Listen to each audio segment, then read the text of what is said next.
Now, if I'm in your shoes, about now, I start thinking to myself, why do I have to recognize 3 done wells every single day?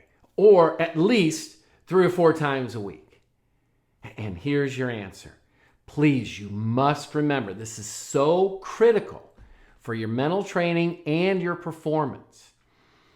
Self-confidence is the number 1 variable for all human performance.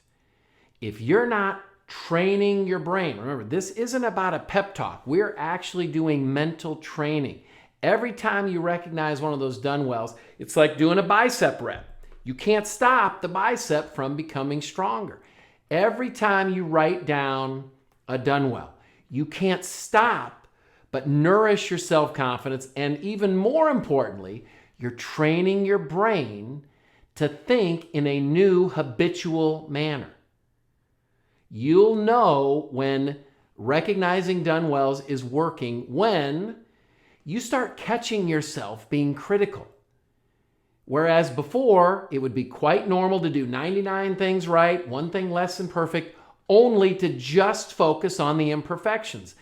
Part of mental toughness and the evolution of mental toughness is you start to recognize you're making progress when you're noticing when you're only focusing on the negative and then able to do something about it. All right, so stick with it. Now, here's a little technique for continuing to stay on top of the done wells. You don't have to cure cancer for it to count as a done well. Search for the small. Find the small things you're doing well, even if it's something you've done 30 days in a row.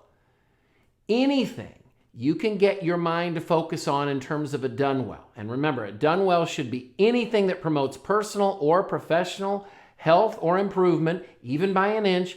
Search for the small. Anything you can get your mind to focus on as a done well trains the brain to become stronger and to nourish self-confidence on a regular basis. You're doing great work. Keep recognizing those done wells.